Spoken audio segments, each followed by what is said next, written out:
ओम श्री गुरुदेव नमः। सभी भागवत प्रेमियों को राधे राधे। भागवतम रसमालयम में आप सभी का स्वागत है। हम लोग जदु और दत्तात्रेय के संवाद का वर्णन सुन रहे हैं। उन्होंने बताया कि मैं इसलिए प्रसन्न रहता हूँ, दत्तात्रेय जी ने, आनंद में डूबा रहता हूँ। मैंने 24 गुरुओं से शिक्षा ली है। ये हम लोगों के लिए आश्चर्य की बात है। लोग कहते हैं कि एक ही गुरु होना चाहिए जीवन में, लेकिन ऐसी बात नहीं है। दत्तात्रेय जी ने बता दिया कि आप जिनसे भी कुछ सीखते हैं, जीवन में उतारते हैं, वे सब गुरु की श्रेणी में आते हैं। जिनसे शिक्षा लेकर आप जीवन को उत्कृष्ट बनाते हैं, वे सब गुरु की श्रेणी में आते हैं।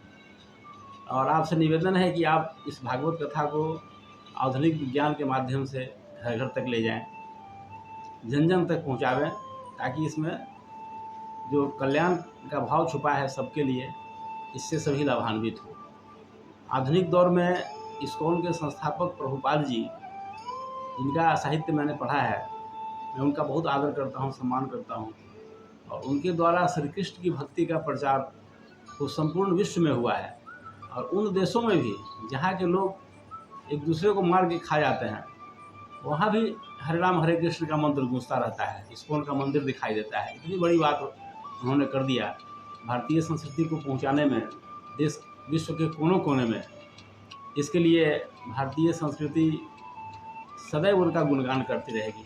आज भी उनके शिष्य उनके साहित्य को लेकर के, उनके विचारों को लेकर के इस्कॉन के माध्यम से पूरे विश्व में भ्रमण कर रहे हैं और भागवत कथा का प्रचार कर रहे हैं।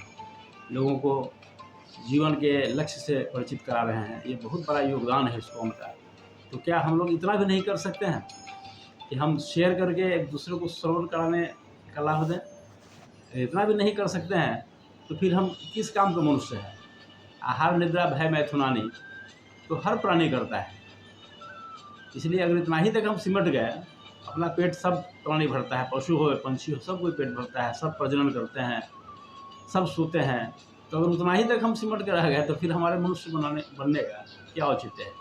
आइए हम कथा का श्रवण करें और इसको शेयर करके घर घर ले जाएं। अगर आपने मेरा चैनल सब्सक्राइब नहीं किया है तो सब्सक्राइब कर लीजिएगा, इसमें कौन सी बड़ी बात है। और इस कथा प्रसंग को आगे बढ़ाइए। हमने अभी तक देखा कि दत्तात्रेय जी ने अपने 24 गुरुओं में कुछ का वर्णन हम कर चुके हैं, और अगला छठा गुरु उन्होंने चंद्रमा को बनाया। चंद्रमा हम जानते हैं कि नित्य उसकी कलाओं, उसकी जो कला होती है वो क्षीण होती रहती है। एकम द्वितीया तृतीया चतुर्थी करके 15 दिन कलाएँ घटती बढ़ती रहती है, 15 दिनों के हिसाब से।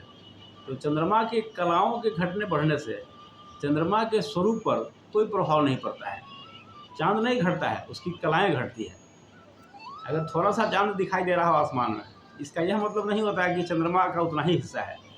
वो हिस्सा दिखाई दे रहा है, चांद के स्वरूप पर कोई फर्क नहीं पड़ता है। चंद्रमा वैसे के वैसे रहता है। इसी तरह से हमारे जो शरीर है वो बचपन से लेकर बुढ़ापे तक शरीर का स्वरूप बदलता रहता है, लेकिन आत्मा के स्वरूप पर कोई अंतर नहीं पड़ता है। हमारा जो आत्म स्वरूप है वह वैसा ही रह जाता है। ये उन्होंने चंद्रमा से सीखा कि कलाओं के क्षय होने से स्वरूप पर कोई परिवर्तन नहीं पड़ता है। ये चांद बताता है।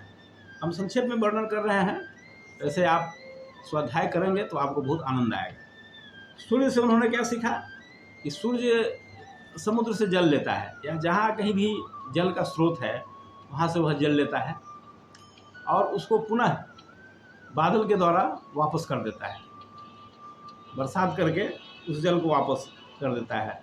गोस्वामी जी ने लिखा है कि राजा का स्वभाव कैसा होना चाहिए, तो भूप भानु सा होए, भूप भानु सो होए। राजा को सूर्य की तरह होना चाहिए कि पब्लिक से इतना टैक्स कम ले कि पब्लिक को पता भी नहीं चले, और उसको इतना लाभ दे कि प्रजा यह समझे कि भाई इतना हमारे लिए कहाँ से आ गया। इस तरह से बादल, जो सूर्य जब समुद्र से जल सूखता है तो समुद्र किसी को पता भी नहीं चलता है, लेकिन जब बरसाता है सब कोई उसको देखता है, सब कोई लाभान्वित होते हैं। उसी तरह से योगी के बारे में कहा जाता है, जो कर्म योगी हैं, वैसे दत्तात्रेय जी तो सन्यासी थे, उन्होंने संन्यास मार्ग उन्होंने स्वीकार किया था। और जितने भी गुरु हैं वे पशु पंछी के माध्यम से उन्होंने बहुत कुछ सीखा, अपने जीवन में उतारा। हमको सन्यासी नहीं बनना है, हमको कर्मयोगी बनना है, लेकिन उन गुरुओं से हम शिक्षा ले सकते हैं। हर कोई सन्यासी भी ले सकता है, गृहस्थ भी ले सकता है, कोई भी उसे शिक्षा ले सकता है। तो उन्होंने यही सीखा कि इंद्रियों के द्वारा समय समय पर विषयों को ग्रहण कर लेना चाहिए और फिर त्याग कर देना चाहिए। ये उन्होंने सूर्य से सीखा। पानी लिया भी बाद और फिर उसको छोड़ भी दिया, बादल के रूप में बरसा दिया। ये हुआ, उन्होंने सूर्य को इस प्रकार अपना गुरु माना। 8वां गुरु है कबूतर। कबूतर को उन्होंने अपना गुरु माना। बताइए, हम लोग सोचते हैं कि कैसे मनुष्य के अलावा भी कोई गुरु हो सकता है क्या? क्यों नहीं हो सकता है? जिससे भी आपको शिक्षा लीजिए वो सब गुरु की श्रेणी में है। आपके शिक्षा गुरु अनेक हो सकते हैं, दीक्षा गुरु भले एक हो, लेकिन शिक्षा गुरु अनेक हो सकते हैं। तो कबूतर से उन्होंने शिक्षा लिया। एक बार उसने देखा कि एक कबूतर, कबूतरी और उसका बच्चा घोंसला में रहता था। एक ब्याध आया वहाँ पर और जाल बिछा दिया, उसका बच्चा उसमें फंस गया। तो कबूतरी ने देखा कि मेरा बच्चा फंस गया, उसको बचाने के लिए वह भी आई तो जाल में फंस गई। जब कबूतर ने देखा कि मेरी पत्नी भी फंस गई, मेरा बच्चा भी फंस गया, तो मैं जीकर क्या करूँगा, और वह भी जानबूझ करके जाल में फंस गया। ये स्थिति होती है गृहस्थों की। हम लोग जीवन भर घर गृहस्थी ही में लगे रह जाते हैं।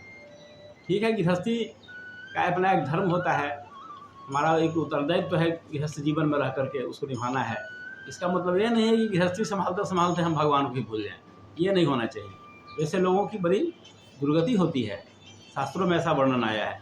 इसलिए गृहस्थी में रहिए, उसमें फंसिए नहीं तो जीवन में कभी शांति नहीं मिलेगी। ये बहुत खास बात है। इसका आप कोई गलत अर्थ लगा ले कि गृहस्थी स्वीकार ही नहीं करना चाहिए, ऐसी बात नहीं है। गृहस्थी स्वीकार कीजिए, लेकिन उसके बाद हमारे यहाँ भारतीय संस्कृति में वानप्रस्थ और संन्यास की भी व्यवस्था है। परंतु जो गुरुदेव ने वानप्रस्थ को और संन्यास को एक साथ कर दिया, समयानुकूल, युगानुकूल, कि आप अपने जीवन का एक हिस्सा कुछ न कुछ समाज के लिए आप दीजिए, तो ये होता है। और नहीं तो वही कबूतर कबूतरी वाला हाल होगा कि ज़िंदगी भर आदमी गृहस्थी को संभालने में ही फंसा रह जाता है और भजन नहीं कर पाता है। तो उसने कबूतर से यही शिक्षा लिया कि जीवन में अगर शांति चाहिए तो एक खास समय के बाद भगवान का भजन करना चाहिए, ज़िंदगी भर गृहस्थी के जाल में नहीं फंसा रहना चाहिए। उनके 9वें गुरु थे अजगर। अजगर को उन्होंने शिक्षा लिया। अजगर देखिए, जहाँ जाता है उसको चलने फिरने में दिक्कत होती है, वह पड़ा ही रहता है एक स्थान पर।